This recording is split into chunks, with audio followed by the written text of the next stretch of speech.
कालचोदितः जगाम सह मारीचस्तस्याश्रमपदं तदा तेन माया विना दूरम् अपवाह्य नृपात्मजौ जहार भार्यां रामस्य गृध्रं हत्वा जटायुषम् गृध्रं च निहतं दृष्ट्वा हृतां श्रुत्वा च मैथिलीं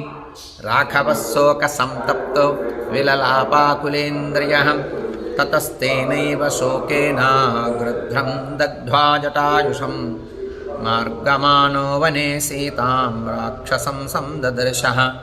कबन्धं नाम रूपेण विकृतं घोरदर्शनं तं निहत्य महाबाहुः ददाह स्वर्गतश्च सः स चास्य कथयामास शबरीं धर्मचारिणीं श्रमणीं धर्मनिपुणाम् अभिगच्छेति राघवा सोऽभ्यगच्छन् महातेजा शबरीं शत्रुसूदनः शबर्या पूजितः सम्यक् रामो दशरथात्मजः पम्पातीरे हनुमता सङ्गतो वानरेणः हनुमद्वचनाश्चैव सुग्रीवेण समागतः सुग्रीवाय च तत्सर्वं शंशद्रामो महाबलः आदितस्तद्यथा वृत्तं सीतायाश्च विशेषतः